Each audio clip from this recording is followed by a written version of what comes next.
So, good morning. Welcome to the Daycare Q&A Show. I'm your host, Adrienne Bradley of Thriving Childcare, and thank you for joining me here this morning. So, this is our seventh show, and I'm so excited. I'm so excited because I am loving this show.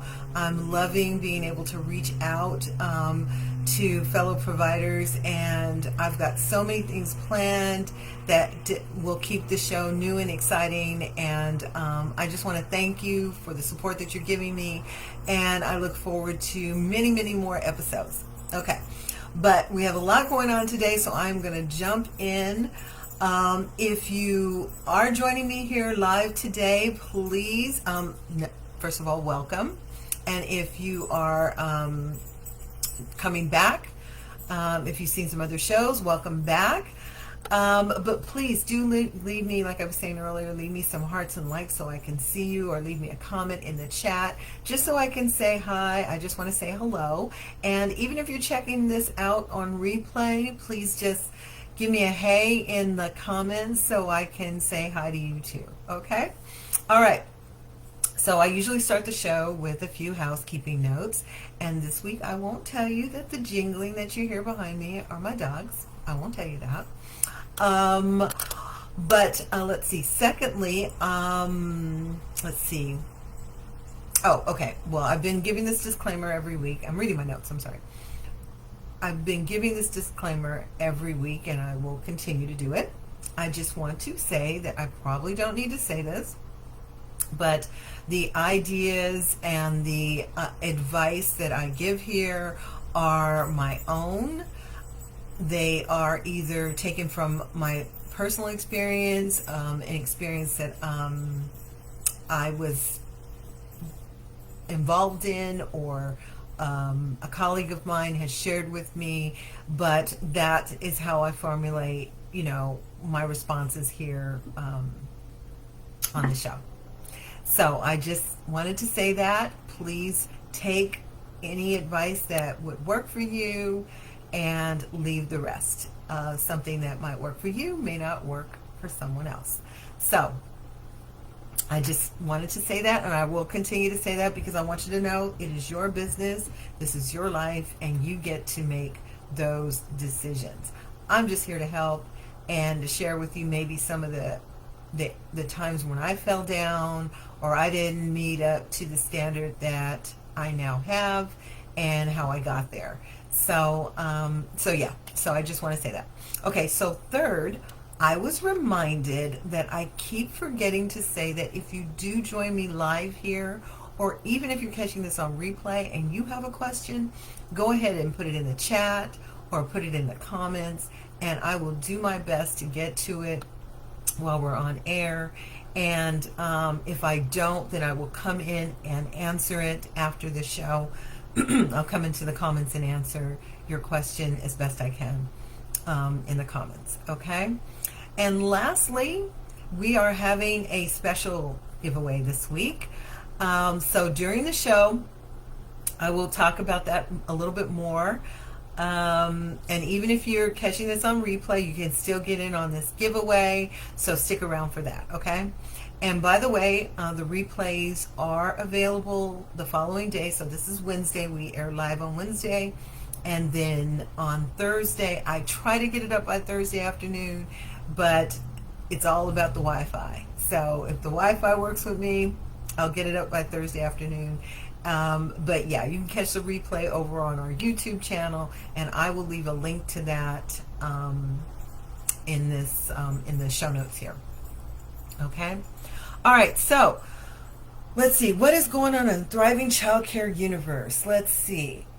First, today's show is sponsored by the Provider Planner and Organizer. That's our luxury planner just for childcare owners.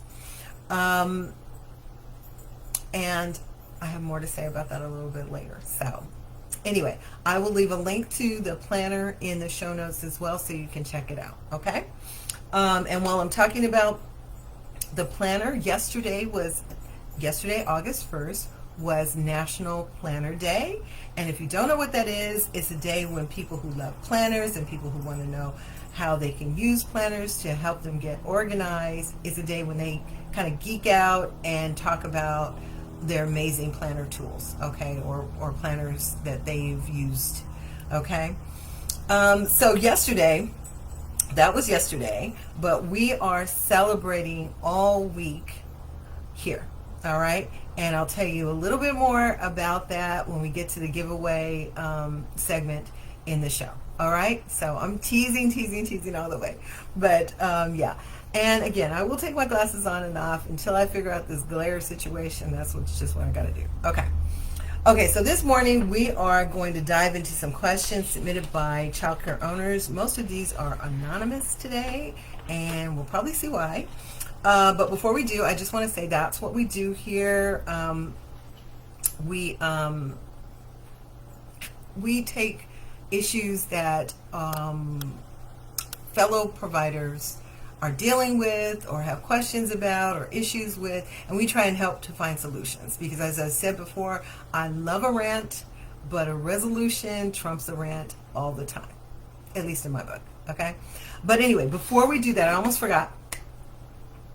I promised last week to start something new, and that was to go to the planner and to see what kind of fun observances were happening this week that you may be able to create some activities or even a whole curriculum around at your childcare. So I'm going to do that real quick before we even get into the questions.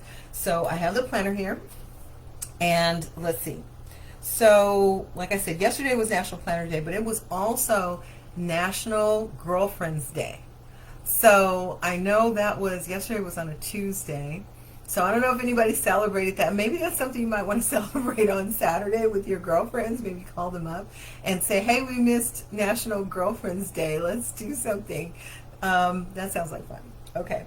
And let's see, tomorrow, August 3rd, is actually National Watermelon Day. Okay. So, I don't know, maybe, you know, it's super hot here in California. Maybe watermelon would be a refreshing snack for the kids. I remember I would serve sometimes watermelon for breakfast for the kids. If I had a whole watermelon, I had to, you know, not just serve it snack or it would be too much left over, because I unfortunately do not like watermelon, so I don't eat it. It's just that it doesn't taste like anything to me. It tastes like water. So I can skip all that. Actually, I will say, I don't typically like melons. I don't like the honeydew melon. I just don't like melons. Now, that being said, when I go to a buffet, if the watermelon and the other melons are there with some strawberries, I will try and be good and have a little bit. It just doesn't do anything for me, so that's just me. But anyway, tomorrow is National Watermelon Day. Might be a good, what's that, Thursday? Might be a good Thursday snack for the kids, and maybe Friday morning you can have it with whatever else you're having for breakfast, okay? All right, so that takes care of my promise with that. Okay, now let's get to the good stuff. Let's get to these questions that we have here. So the first question, like I said, is anonymous, and it says, I'm a stay-at-home mom needing to bring in extra income, but I don't want to put my kids in daycare. Why not? Daycare is fun. But anyway, she says, I'm seriously thinking of taking care of kids in my home. I have 2 children under the age of 3. I love children. How do I get started? What are the pros and cons of having a family childcare? Okay. Well, first of all, you're probably going to change your mind. If you do start your own childcare business, you probably will change your mind about how you feel about childcare. But, and I can't address you by name, but a lot of providers, that's how they get into the field. They typically have young children at home that, not necessarily that they don't want to put in daycare, but it could be an expense. You have 2 children under the age of 3. That might be an expense that you can't shoulder. And I said I would take off my glasses, right? That might be an expense that you can't shoulder. And so you might think about the option of not only taking care of your kids at home, but maybe starting a childcare to take care of other children and bring in some extra income, like you alluded to needing. And so a lot of us, this is how we got into doing this in the first place. Myself, my children were already in school. I think the youngest one was in high school when I started my business. So that wasn't the case for me. But yeah, it is a commonality. I would say, depending on where you are, see if you can go to, well, I think you'll have to reach out to the licensing body. And in the state of California, the way they do it is they have these orientations. And you go and attend the orientation, and the orientation will tell you all about the licensing process. So that's something that you're going to want to know about, whether you need that or not, depending on where you are. Different parts of the country don't necessarily need a license, depending on either the enrollment that they have or the age group, or you'll have to check and see.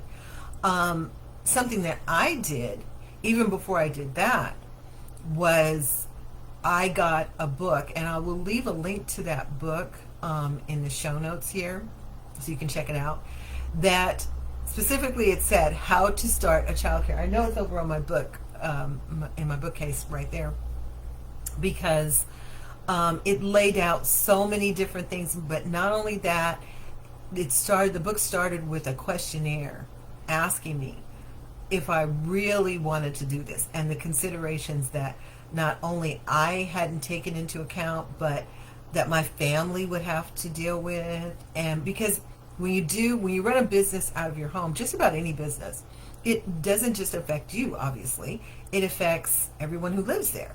So it impacts your children, it impacts your marriage, or it does. And that's not necessarily something you can't overcome, obviously, but you do need to know that, or it would be good to know that going in. The other thing is, like I said, your own children. How are they going to feel about other children in their space? Is that something that you have talked to the kids about? I know you have children that are very young, so they probably wouldn't understand it. But a lot of considerations that you need to make that leap successful, I would say. All right. But getting a book, maybe, something that really helped me was to actually see an up and running childcare. I had the opportunity to intern at a center before I started my business, which was so great for me because it was a really well-run center. So I was able to see all of these good practices and procedures in place and how it ran, and take that with me when I started my own business. So if you know of a child care nearby in your community, maybe see if you can come in and volunteer for a day. So you can see how it runs. So you can see if you want to have that in your home. There's a lot of, like I said, there's a lot of considerations. There's also considerations on what age group you want. Do you want to deal with the crying? Do you want to deal with all of that? But having been immersed in that environment really helped me to see and to understand that whether or not this was for me. Okay. The last thing I'll say is, if you don't have a center that you can go and visit, maybe see if there's a child care, a home-based child care owner, since that's the business that you're interested in maybe starting. See if you can go in and volunteer and see what that's about and how it's run in the home setting.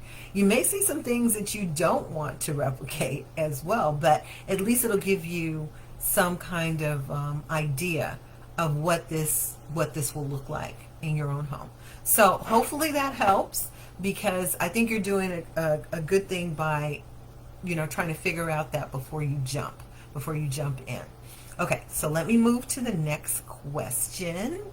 Let's see. Okay, another anonymous question. I'm hearing so much about childcare being in high demand and a long waiting list, but I can't seem to fill my spots. We are a small child care center enrolling children 6 weeks to 5 years and are only about 60% full. Both my preschool and infant toddler program are struggling with enrollment. What can I do what can I do so that more parents know about me and hopefully enroll? My phones are barely ringing. Help because I'm running out of money. Okay. You know what I found is that depends on where you are.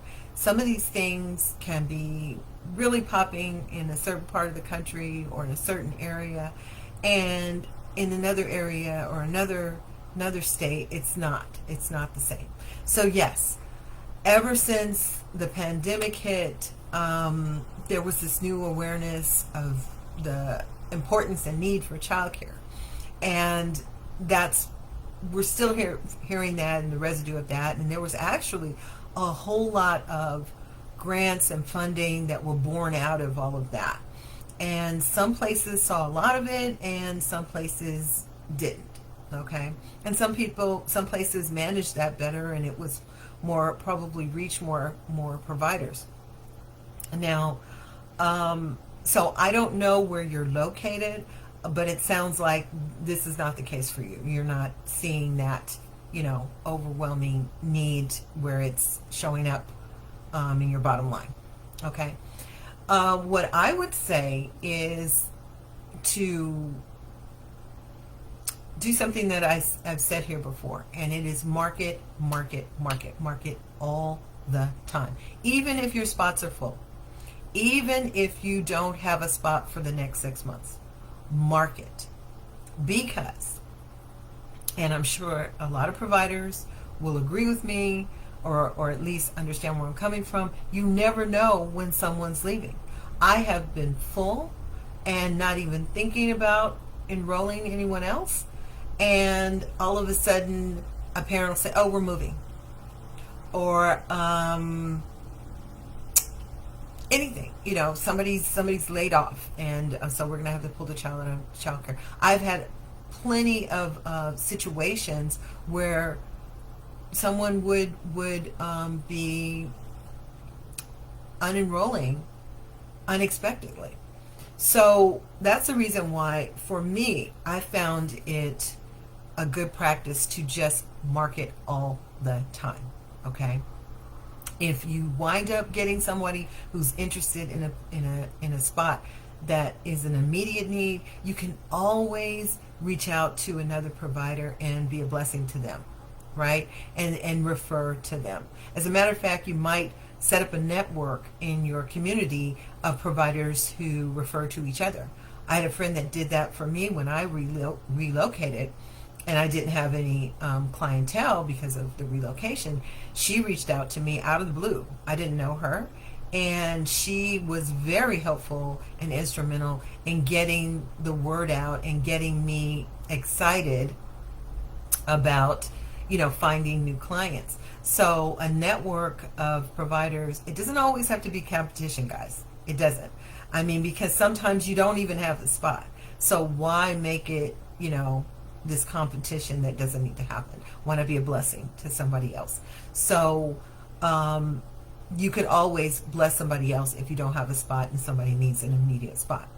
Now, as far as how to market, there are so many ways, right? Of course, we all know about word of mouth, but be assertive with letting your current clientele know that you have spots open. And maybe think about setting up a referral program where if they refer somebody who winds up enrolling, maybe after, a month, 6 months, you give them a free week of care, or you give them a gift card, or however you structure that, right? Whatever you can afford to do. But give them an incentive to do more word of mouth with their family, friends, and coworkers. I've said here before that I had one client that came from a nearby business, and this client wound up over the years sending me 8 clients that actually enrolled. 8. And it was because we had such a good relationship that the word of mouth, whenever she heard somebody at the water cooler, the proverbial water cooler, she talking about childcare or the need for childcare, what they were going to do, she would always say, "You got to call Miss A. You got to call Miss A." And because it was a local business, it was more attractive, even more attractive to the parent because of the proximity to where they worked. It was easier for them to pick up and drop off, but not only that, they, just like when I was raising my children, I put them in schools that were near my job, so that if anything happened, I felt comfort in knowing that I could get to them fast. So be aggressive, set up aggressive with your with sharing that you have spots open. Consider setting up a referral program. Why not have an open house? This is the perfect time of year. The weather's great.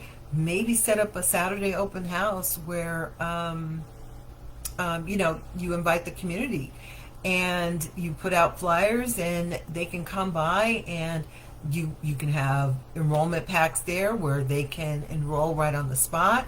You can give them a mass tour, and you know what that does is it creates that social pressure, right? When they see how many people are interested, then somebody who might be on the fence or a little trepidatious about enrolling, they can see that they might not be able to if they don't jump on this early.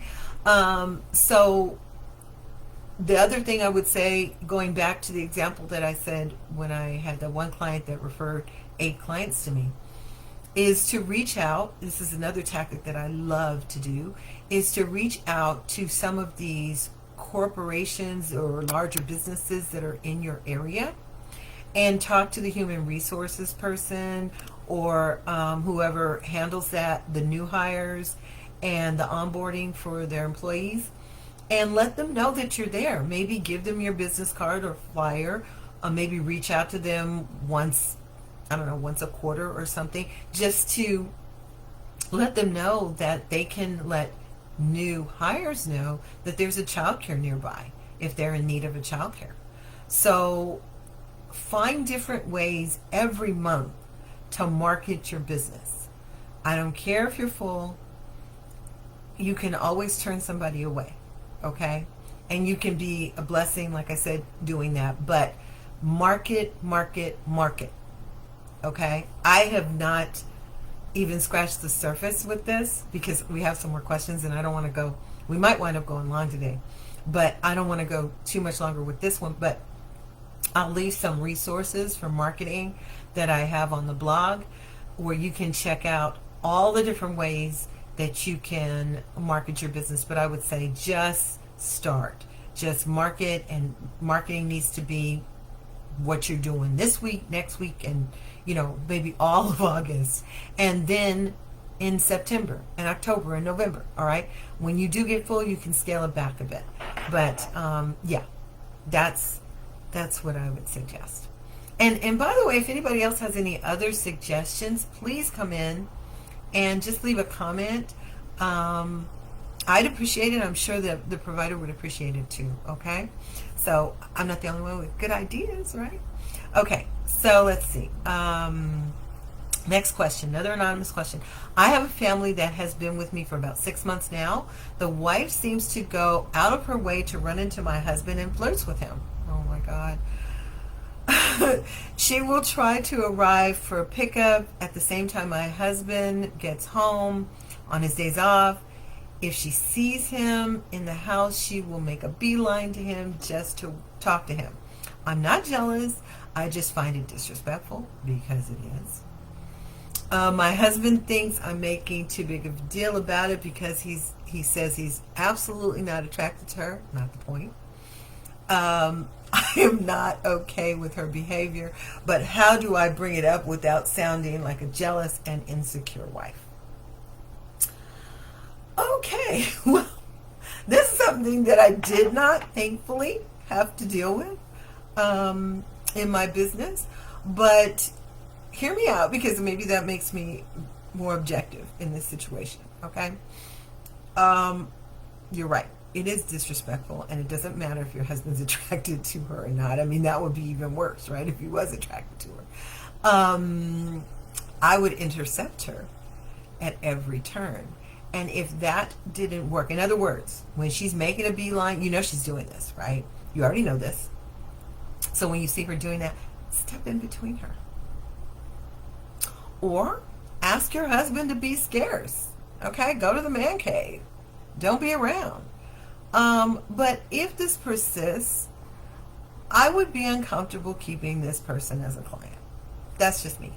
Okay? I don't like to import problems. I just don't. And when I can see that there's a problem, then, I need to address it. I need to not be, not to avoid it or hope that it's going to get better. Now, you could just very politely sit down and talk to her and ask her, if you want to, have a conversation with her about, boundaries between your personal life and your business life. And your husband is definitely a boundary. Okay? So, this one is pretty uncomfortable. I've heard this before. But, I personally just wouldn't want to be, because you can get busy with the childcare, right? And if you don't catch her, she's going to be over there talking to him and flirting with him and, I don't know, doing whatever, batting her eyes and maybe more. I mean, again, see if you can intercept her. Ask your husband to make himself scarce. I don't know, go to the store, go outside, go to the man cave. And then if all else fails, maybe if you feel like talking to her about this behavior, and you can keep it, like I said, you can keep it all, professional by saying, I keep my boundaries between my work and my business, okay? My work life and my business life. And even though my business is in my home, there are boundaries with my family. So if you have something you want to talk about, you can talk to me, not my husband. He's not the provider I am. Okay? So that would be the minimum I would do. Okay? After that, she's got to go.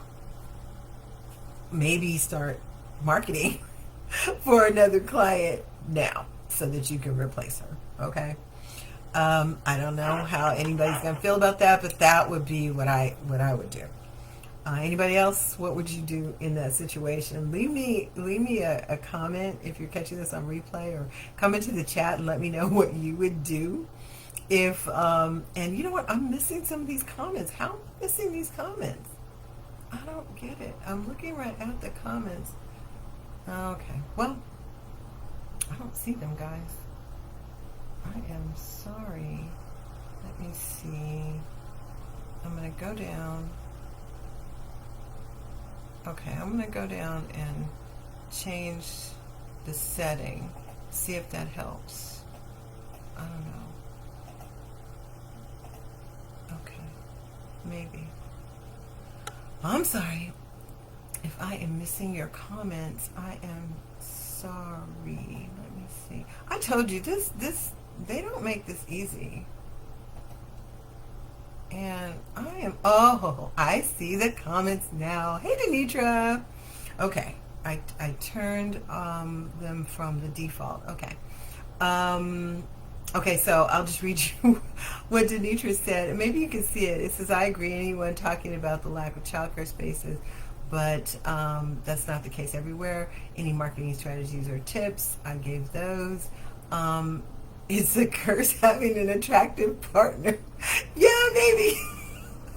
Maybe that's true. Maybe that's really true. Hi, Christina. Just want to say hi to you too. Thank you. She said that was good advice. Okay. All right. So now I'm caught up. I'm caught up in the chat. I am sorry. I had missed those before. All right. So let's see. The next question. Oh, it is giveaway time. Oh, it's giveaway time. Okay. So I was talking about this earlier. This is a special giveaway this week, okay? So all week long, we are giving away one lucky winner every day. We are giving away one of our planners. You can see it in the background. I pointed to this last week and it wasn't even sitting there. Anyway, that is our provider planner, and we are giving a copy away to one winner every day. We've already had 2 winners on Monday, and yesterday, and today we'll be pulling another winner this afternoon, and all the way through Friday. So if you want to get on this giveaway, this one does have a very hard deadline and end date, which is Friday. So I have already left the link where you can go and enter into the giveaway. I will also leave it in the show notes and leave it in the chat, just so you can click over there. It takes 2 seconds to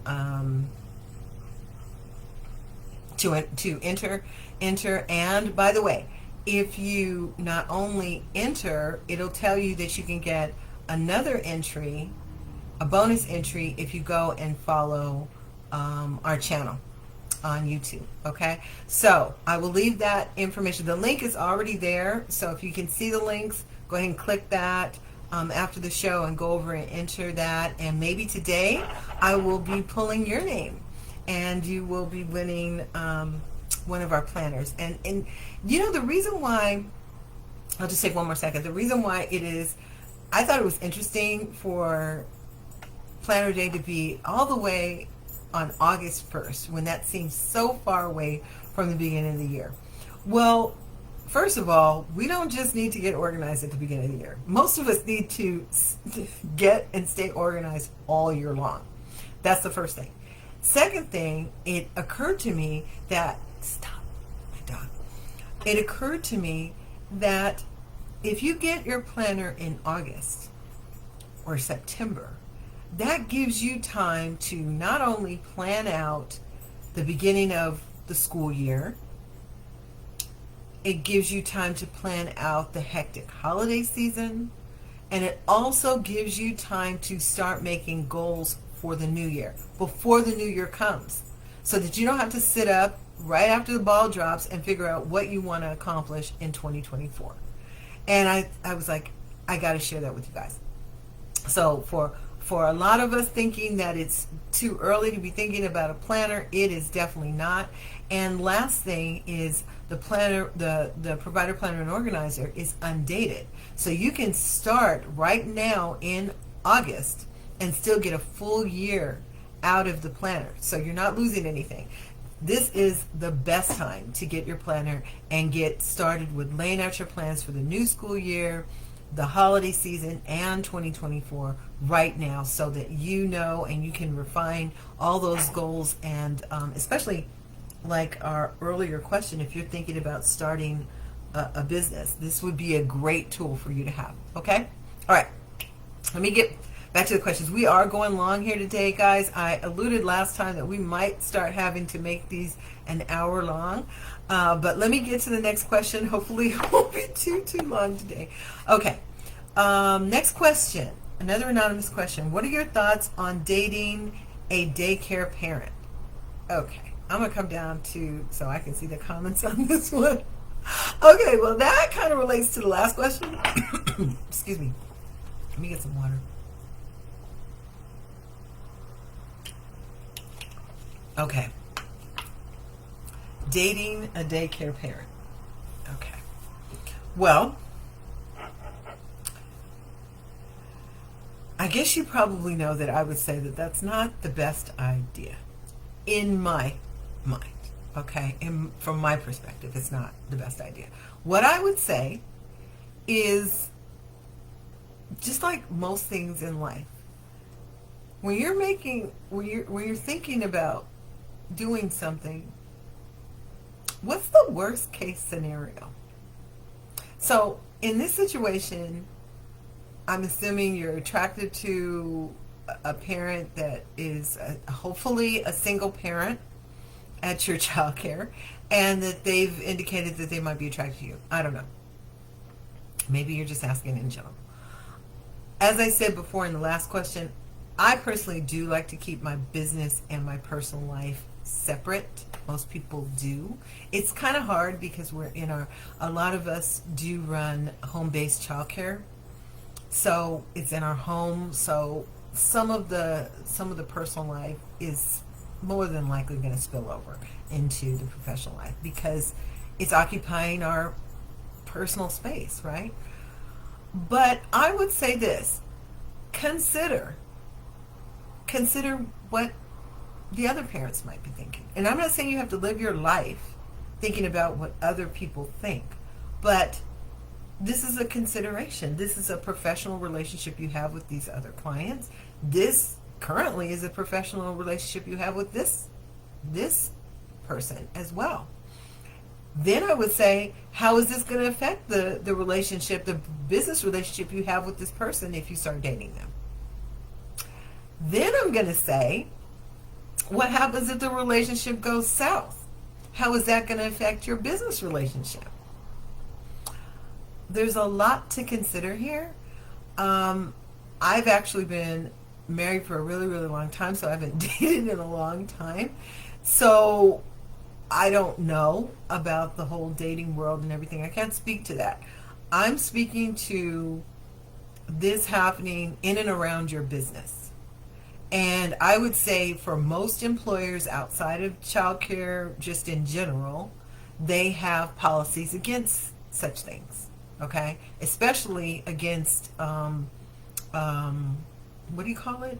What do you call it? Somebody help me with the word. A superior. Okay, a superior dating an employee. And I'm gonna put my glasses back on because I want to see if there's some comments on this one. But I personally would try to avoid it. Now, that being said, maybe you think about waiting until this client is no longer a client. Maybe you think about them finding another provider and then moving forward with maybe dating. There's other ways to deal with this if you still want to move forward with possibly a relationship with this person. But maybe think about some other options. Maybe changing the relationship that you have, the business relationship, by the child going to another childcare. And again, waiting. You can wait. It's not that long, but they're there. I mean, I don't know. I shouldn't say that. In California, I had children leave me at 3. So I don't know where this person's located. They may stay there for a longer period of time. So maybe that doesn't apply. But I would say take these considerations, and think them through. You asking is a good sign that you're not, so impulsive that you're not thinking that it might be an issue. Obviously you are. So just think about that. Think about maybe avoiding that situation, because I think it could cause more problems if the person remains a client as well. I mean, you guys let me know. What do you think? Like I said, I haven't dated in a really long time. Denitra says if you can keep it discreet and it is a true connection and not just lust, proceed with caution. You never know, it could work out. See? So, there you go. She's right. If you think you can be discreet and that it's not going to cause bias too. That it's not genuinely, never mind what your other clients might think, but would it cause a bias? Would you be giving that child extra attention because, you're possibly in a relationship with the parent? I mean, like I said, there's a lot to consider. All right. So think about it. That's all I got to say about that. Okay. Next question. I'm asking anonymously because I feel embarrassed. I'm starting to hate what I do. I'm feeling burnt out and dread each day. Even the kids annoy me. I find myself losing my temper with my own kids as well. I envy the parents that get to drop their kids off and go to work. I started my daycare because I enjoyed working with young children. I even have a degree in child development. That's how committed I was. But I also feel like if I quit, I would miss it. I need some help figuring this out. Okay. First of all, just a first impression, it does sound like you are burnt out. And I'm starting to believe that those are two separate things, whether you're ready to quit or you're just burnt to a crisp. You're just burnt out, okay? Those can be two separate things. They also can be what leads to the other, right? Just wanting to quit because you are burnt out. And that's kind of what sounds like what's going on here. So I want to ask you, when was, I'm sorry, this is when the gardener comes next door. Think about, okay, I started to say, I want to ask you, when was the last time you took some time off? Because I heard, I think it was a counselor or something, and she said, or maybe it was an LPA that was talking to a provider, and the provider was having some issues with their temper, and I think that their client had called licensing on them for some reason or whatever. And it turned out that the provider was just burnt out. They hadn't taken a vacation in years. And they were burnt to a crisp. And I think more of us need to realize that our days are long. For the most of us, our days are long. And at the end of the week, at the end of the month, at the end of the year, that is a lot more time than even the average worker works. Okay? A lot. I think I said before that at one point I figured it out, it was something like 2.5 weeks more at the end of the year that we work that other people don't. Okay? That's a lot of extra time. And that's just with the kids. That's not even planning and shopping and all the other things, right? And dealing with all of the headaches that come and the issues that pop up. So with all that being said, we need to, and that's why for the last 3 years I've been on this self-care campaign, for real. And you hear that a lot. It sounds like a buzzword. It's not. It is absolutely necessary, okay? Because you can get burnt out with anything that you commit that much time and emotion and sacrifice to, right? So the first thing I would say is answer that question. When was the last time you took some time off? Okay? Do you, or are you like I was when I started my business, and I was afraid to take time off, that I would lose my clients, so I didn't take any time off forever? You know? If you are, rethink that. Because your families, they take time off. You need time off. You work more than they do, more than likely. Okay? You have more responsibility. You have responsibility with other people's children. That is more nerve-wracking than the responsibility of your own child, I would say. But consider taking some time off, all right? Now, what's interesting is I just wrote an article on creating an exit strategy. So I will link to that in the comments here. I'll link to it, and you can go over and read that article, because it starts off with an assessment of whether you really are done or if you just kind of burnt out. I'll also link to a couple articles that I have written in the past about burnout and how to know if you have it or not, okay? Because I think you need to assess that first. And if that's the case, then you need some time, and you need to not feel guilty. What is that meme that we always see? Self-care is not selfish. I'm sorry about the gardener. I'm sorry. It's not selfish. It's sustaining. It's absolutely necessary. And I totally get it if it's hard to remember that, because that's where I was. But then I got to the burnout zone, right?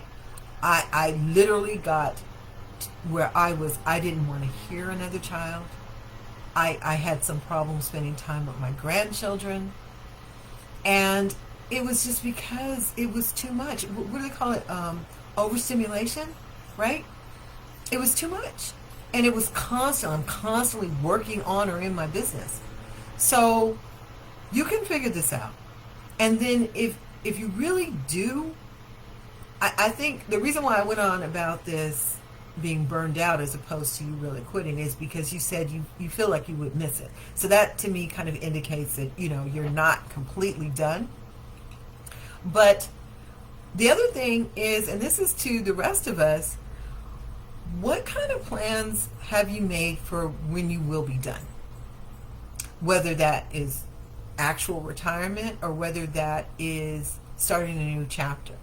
What kind of considerations have you thought about what's next? And like I said, that could be just retirement, but have you started a retirement? Have you started a retirement fund? Have you started thinking about what that looks like? A lot of us need to not only think about being burnt out and done, we need to think about when we really are going to be done. Okay? And, but I will leave a link to the article. And go over and check that out. Go over and check that out and see, if you can figure out whether you really are done or you just need a break. And I saw someone else in another comment somewhere else say, you know what about taking a break? Taking a break for half a year. If you can afford to do it, or if you can find other sources of income during that time, most places you can put your license on pause. I know we're already in the summer, but maybe consider taking summers off.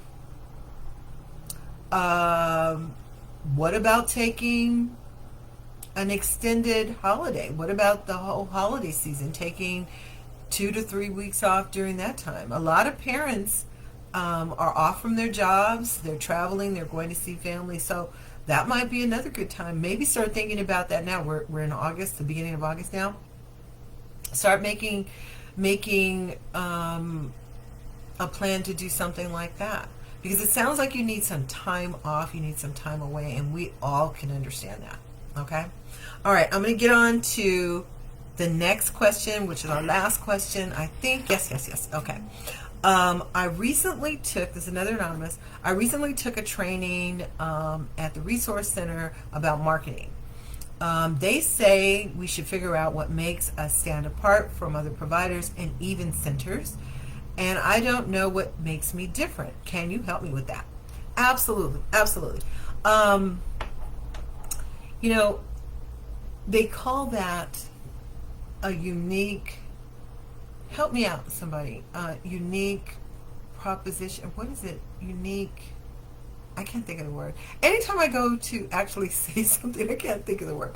But it's not hard for you to figure out what's unique. And by doing so, you can lean into that.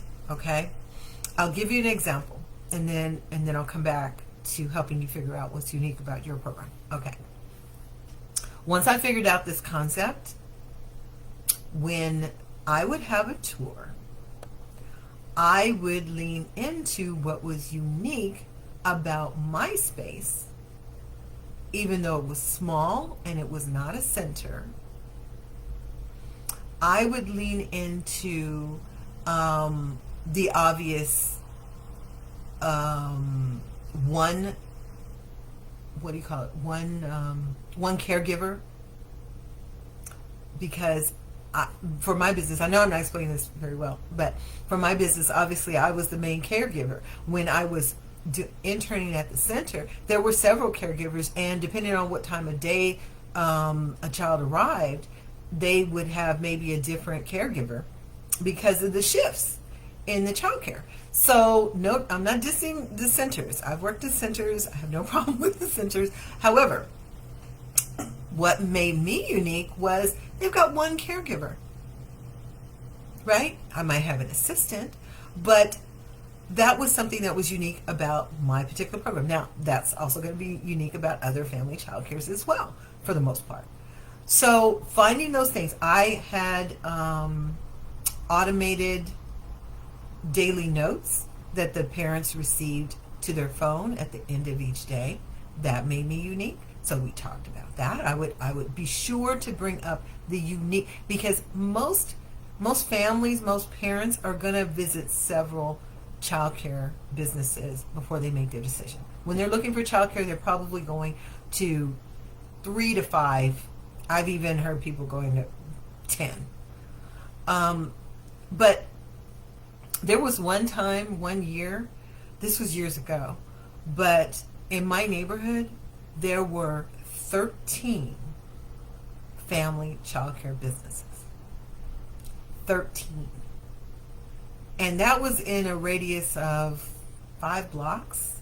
I don't know if that's accurate, but it was a very close radius, okay? So I had to do this. I didn't know what it was at the time. I didn't know it was my unique, what is it called? Let me see if somebody put in the comments. I want to say the word right. Unique selling position, unique selling proposition? I think that's it. I had to figure what that was for my business, so that when they came to me, I wasn't just saying the same things that they were hearing at other places. Okay? So I would talk about the fact that we had daily notes. I would talk about the fact that they had one care provider. I would talk about the fact that I made hot breakfast meals and that we provided the meals, or that I provided the meals here. I would talk about all the things that they may not be seeing when they visited these other places. And that gave me not only talking points that were unique, okay, to use that word, unique, but it also gave me the confidence to tell them and welcome them to go out and check out those other child cares. Because I knew that what I had was unique, the different things that I offered. And by the way, over the years, I was blessed enough to have some parents come back, the parents who had been with me and either the child aged out or they moved or something. I actually had parents come back and tell me, you were special. What you do here was special. And I received it. And I told them, I said, yeah, it's discounted what we do in these child cares. And they may not see it until later, or they may not see it until they go somewhere else and it's not there. But I was so blessed to have them come back and say those things to me, because it made me feel like, okay, they do see it. They do understand, whether they say it or not. All right?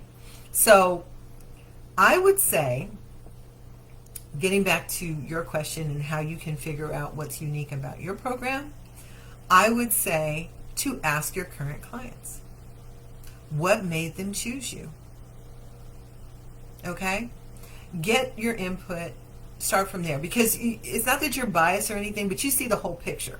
And of course you're unique and you have all of these different things to offer that other people may or may not have. But ask your clients. Ask them why they chose you. Okay? Then have courage enough that when the next prospective client doesn't choose you, reach out to them for some feedback and ask them why. Now, it could just be that they found a provider that was around the corner from them, where they live, or around the corner from the job, like I was looking for. Or it could be something that you can use and change the perspective of future prospective clients. Did that make sense? Was that clear? Ask for feedback. Feedback is, it's so important and it's so scary. But think of it this way: these people aren't here. They didn't choose you. So don't be super offended by it. Use that. Figure out that information. They may or may not be completely truthful with you. They might just want to be nice and say whatever they say. So that might not be super helpful. But if you get in the habit of asking people why did you choose me? Why did you not choose me? Was there something you were looking for? I had a situation where I had a client, and I'll make this the last thing I say because I know we went super long today. But like I said, I think we're going to transition to an hour with the show. But I had a client, real quick, that the child just would not nap. Just would not nap. And then I found out that at home they weren't required to do that. Well, of course, in our program, we were required to have a nap time. And so this was very disruptive every single day that the child was here. And I think it was a part-time child, if I recall. And I just couldn't get him to take a nap. And I stressed over and stressed over and stressed over it. And I talked to Mom about napping, and she said, well, he doesn't have to at home, and And finally, you know what happened? She found a program that was a half-day program. And she left. I mean, we left on good terms. I liked her, and we didn't have this animosity for her leaving. But I learned something. It never occurred to me to suggest to her that he only come on a half day and then go home at nap time. So that it wasn't disruptive for the rest of the children who did nap. It still met her needs, obviously, because she went to go and found another program that worked out better for her child and still met her needs. But she may not have thought that there was an option here to do that, so she went and found a program that did. And it did not occur to me. It literally did not occur to me that that would fly. I thought, I'm going to lose this client, I lost the client anyway. So why not do something that would be beneficial to the child, but also you in your business? So why did I bring all that up? I don't know. Oh, no. Now I remember. Having different flexibility could be something that is unique about your program. For me, I wound up offering several different enrollment status: part-time, half-day, full-day, drop-in. Not everybody has to do that. I did a whole article on, several articles on different services that you can offer. And you don't have to offer all those services like I did. You don't have to. And it depends on the needs for your community too, what they need. But to think about it, think about what you can offer or what you do offer that could very possibly be different than the childcare down the street. Maybe you've been in business for 20 years like me. Maybe that makes you unique. Maybe you just took child development courses, or you just finished getting your child development degree. So spend some time, take some notes, ask questions, ask your current and former clients why they chose you, what's so great about your program, and then lean into that. I'll tell you one last thing. It used to just be such a treat for me when I would have a tour going on around pickup time, and I wound up scheduling it around that time when I had an assistant on purpose, because I would have one or two clients come in and they would turn to these prospective clients and rave about my business to them. And that's like a testimonial. That's a live testimonial, right? So anyway, I'm going to stop because we have gone super long. But yeah, hopefully, and let me know if you need more help with that. Leave me a comment, hit me up in the DMs if you need further help with that. Okay. All right. I will stop. Okay. So that's it for the questions this week. Remember, you can submit a question early. So that even if you can't make the show on Wednesdays, then I can address it here and you can catch it on replay. And I will leave in the comments where you can go and leave your question. Of course, you can always join me live every Wednesday at 10 a.m. Pacific Standard Time. And you can ask me a question here. You can put it in the comments. And so, with that, I am Adrienne Bradley, your host for the Daycare Q&A Show, and I can't wait to continue this journey with you next week. Until then, keep thriving. I'll see you next week.